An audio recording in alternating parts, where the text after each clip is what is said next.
Hello, it's time for Pause for Poetry, and today we're going to be looking at the work of a poet called Robert Frost. Many of you probably have heard of his name, and probably a lot of you have also read some of his poems. And so we're going to focus on him today and some of his work. And before we read some of his poems, I thought I would just let you in, have a little sneak peek into his life.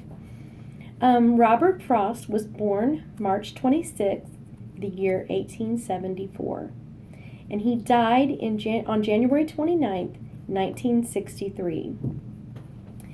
He was named after General Robert E. Lee. The source that I read said that Robert Frost's father, when he was a little boy, he ran away from home thinking he was going to go and join the Confederate Army. But before he could actually reach the Confederate Army, he was caught and brought back to his parents. But it said he never forgot his wartime heroes, and when he had a child, a little son, he named him Robert, after General Robert E. Lee. So I thought that was very interesting. Robert Frost dropped out of college twice. He went to Dartmouth for about 2 months and said, "This is not for me." Later on, he went to Harvard, and he attended Harvard for 2 years before dropping out to take care of his wife and his children, just to kind of make a better life for them.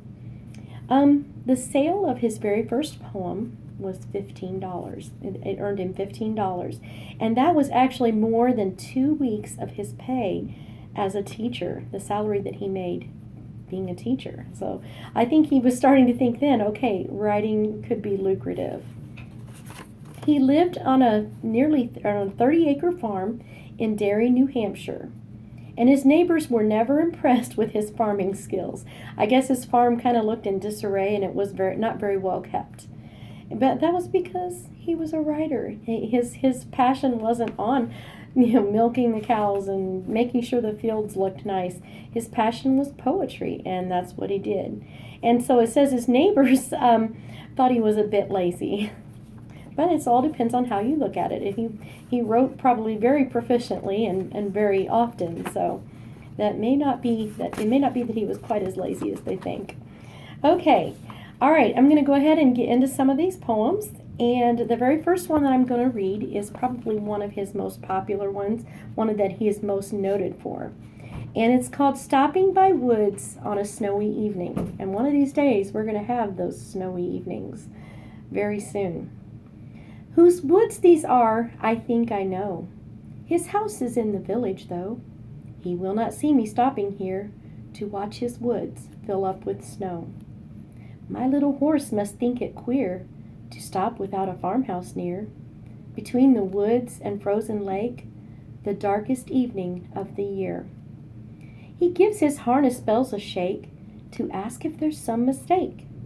The only other sound's the sweep of easy wind and downy flake. The woods are lovely, dark, and deep, but I have promises to keep, and miles to go before I sleep, and miles to go before I sleep. I've always really liked this poem. I don't know why, just it creates a nice visual, and it's just easy to relate to. It's something that you can easily see. You don't have to leave things up to your imagination. Okay, let's see. Let's go on to another poem called Fireflies. This is just very short. It's called Fireflies in the Garden.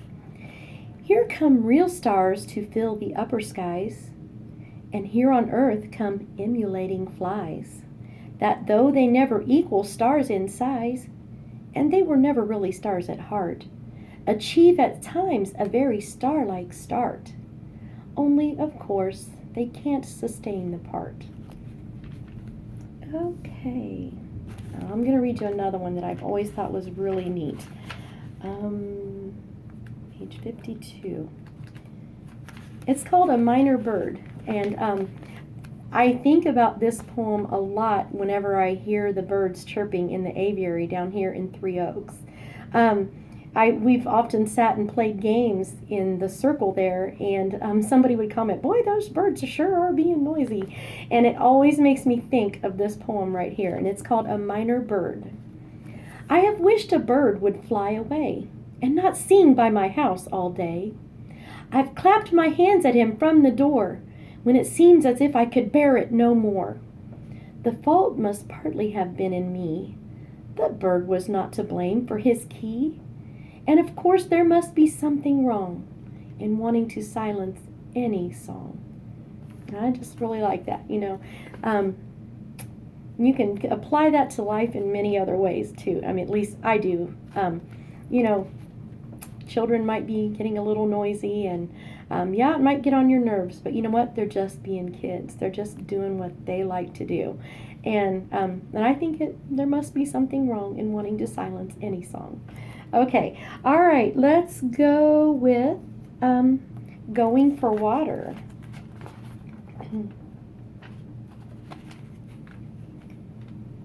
Page 16. Okay, this is called Going for Water. The well was dry beside the door, and so we went with pail and can across the fields behind the house to seek the brook if it still ran. Not loath to have excuse to go, because the autumn eve was fair, though chill, because the fields were ours, and by the brook our woods were there. We ran as if to meet the moon that slowly dawned behind the trees, the barren boughs without the leaves, without the birds, without the breeze. But once within the wood we paused, like gnomes that hid us from the moon, ready to run to hiding new, with laughter when she found us soon. Each laid on another staying hand, to listen ere we dared to look, and in the hush we joined to make, we knew we heard the brook. And a note as from a single place, a slender tinkling fall that made, now drops that floated on the pool, like pearls, and now a silver blade. Okay, let's read. This is called The Rose Family. And this was interesting to me because here a while back we were playing a trivia game, and it was all about farming. And one of the questions was, is an apple tree a member of the rose family? And of course, most of us would have thought, no, it's not. There's no way. But it is. There are many fruit-bearing trees that are in the rose family. Among them are apples, pears, plums, cherries, apricots, and peaches. And this little poem is simply titled The Rose Family. The rose is a rose, and was always a rose. But the theory now goes that the apple's a rose, and the pear is, and so's the plum, I suppose. The dear only knows what will next prove a rose.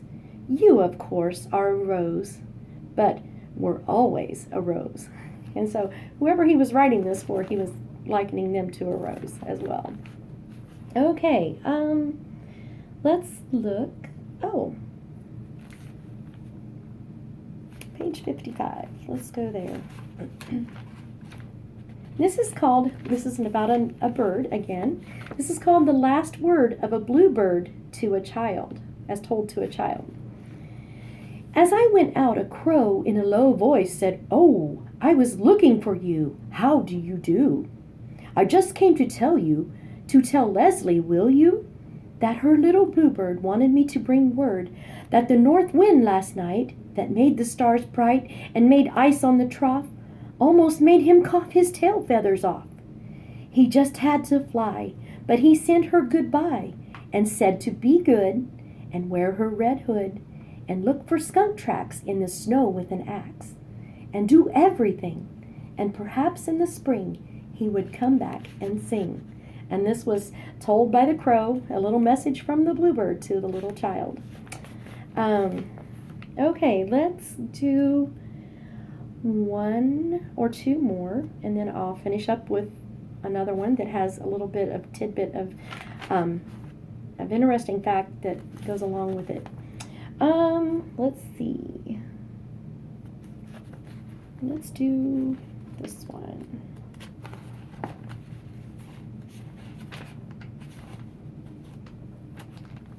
This one is called Acquainted with the Night. I have been one acquainted with the night. I have walked out in rain and back in rain. I have outwalked the furthest city light. I have looked down the saddest city lane.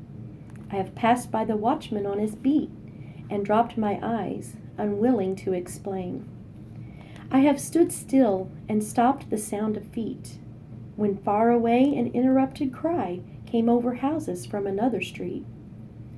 But not to call me back or say goodbye, and further still at an unearthly height, one new luminary clock against the sky proclaimed the time was neither wrong nor right.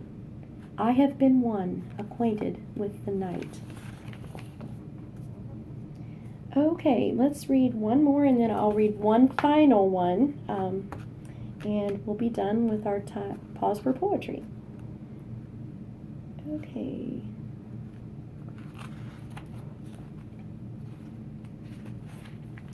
Okay, this is called a time to talk.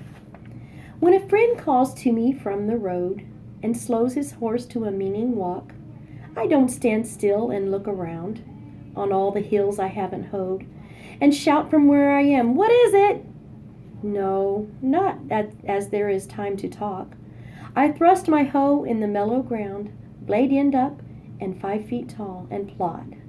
I go up to the stone wall for a friendly visit.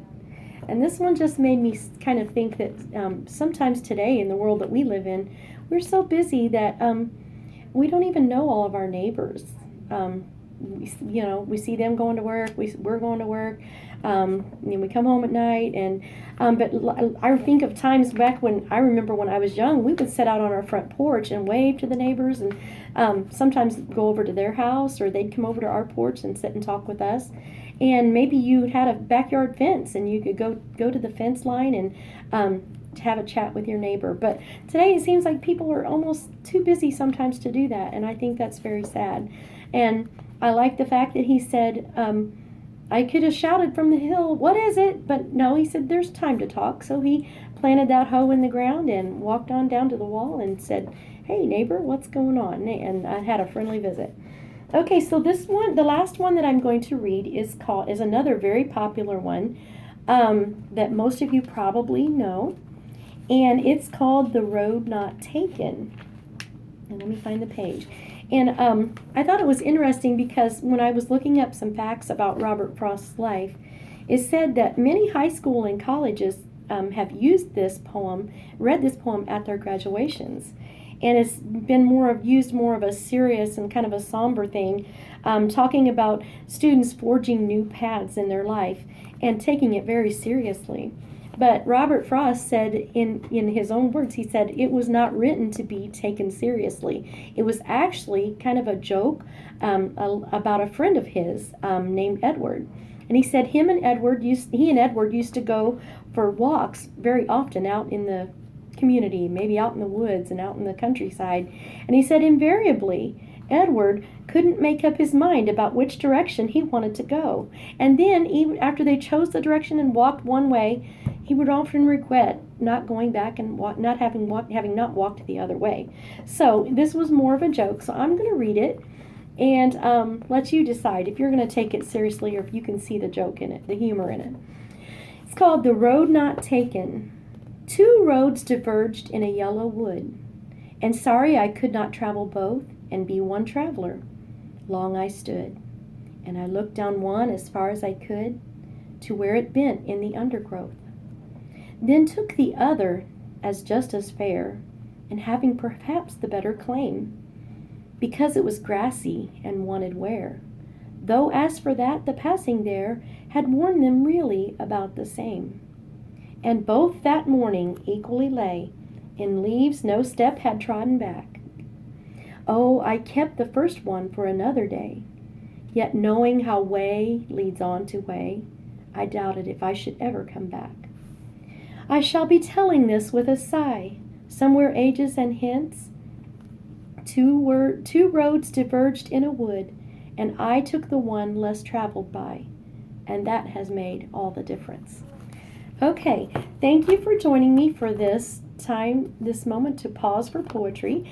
And I wish you a wonderful day, and we'll see you next time.